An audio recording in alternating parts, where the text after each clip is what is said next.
Morning, everyone. This is Russell Rucker.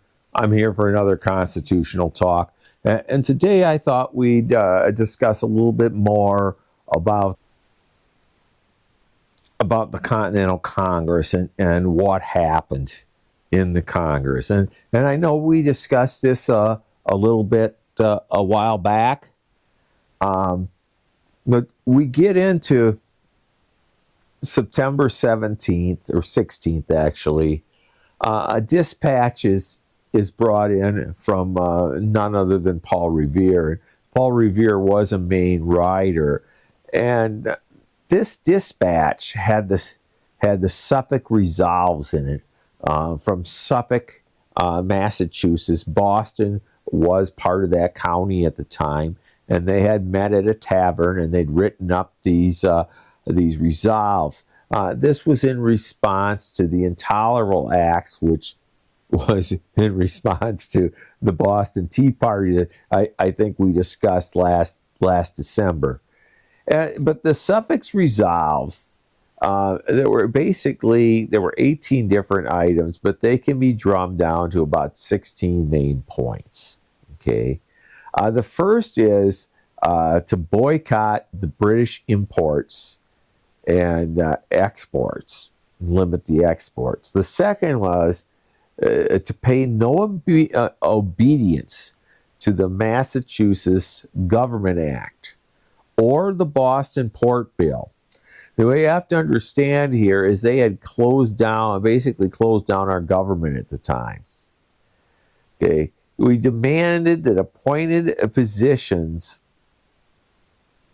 not be adhered to under the Massachusetts Government Act. We wanted them to resign. And the fourth point was to refuse payment of taxes until Britain repealed the Intolerable Acts. The fifth, to support the local colonial governments other than the British authority. And the sixth was to unite the colonies and to form militias, as they felt they needed the militias group. Now, I do have a copy of I printed out this morning, of the resolves itself. And it is kind of interesting to some extent. That in order not only to effect such a restoration, but also to prevent a civil war and to promote peace, harmony, and good order, that ought to be as formerly town and district meetings throughout this county and province for the transactions of the common and ordinary business, also in order to form county meetings, from whence may arise provincial conventions, who may by their committees correspond with the similar provincial committees of the several colonies of America, or with the Grand Congress of the same, as the pressing circumstances of times may point out. That in order to farther the effects of such restoration, we will give all possible encouragement to the improvement of American manufactures and commerce, and will use our utmost endeavors to suppress peddlers and petty chapmen by avoiding all dealings with them and putting the laws, if possible, in execution against them. That the power assumed by the British Parliament to make laws, to bind the colonies in all causes whatsoever, is not only intended to affect our civil rights and liberties, in which case we feel ourselves already under the iron of metal, arrows of oppression, but by the establishment of popery in Canada, we have everything in fear for our religious rights and privileges. The resolves go on to talk about lots of different complaints that they're having.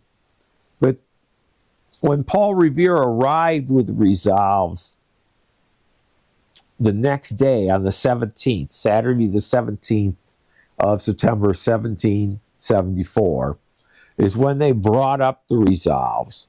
And one by one, they went through and they approved all the resolves.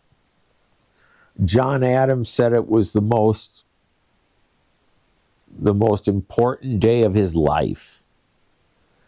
That the other colonies were all supporting Massachusetts, irregardless of what would happen to them. And all these causes in bringing in and uniting an American country, which is what we would soon be doing a year down the road. But these resolves were a big beginning point, which helped gain us uniting each other. They had lifted up, as Dean Silence said, these resolves up to heaven, up to the eagles. They had all decided to support it. Now, I think I mentioned earlier, at the very beginning of Congress, there was those rumors of bombings, and the British had seized gunpowder, and there were these things going on. So these men that had gathered were really in no mood to placate. They would try to come up with some agreement that England would adhere to. But they were trying the best that they felt for the good of all the colonies of America. And they even invited the Canadian colonies. And I just mentioned about the Pope establishing a Pope in Canada as a kind of an official doctrine up there, and they were worried about their different religious philosophies. You know, we had Quakers here, and we had Congregationalists, and there were just a lot of different religious groups. You know, not just the Puritans had kind of gone to the wayside, and we had lots of different established religions, and each colony was quite different from the other. So they were concerned about their religious liberty. They were concerned about their trade.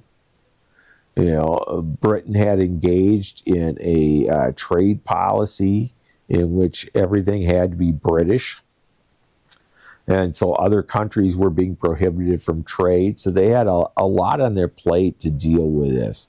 The Suffolk Resolves came to pass, and it was an important event because it brought everything together.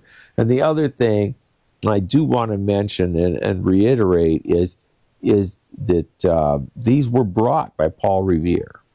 And this wasn't the first dispatch that Paul Revere sent, which is one of the reasons Paul Revere would be chosen in a few months to take that famous ride in March of 1775.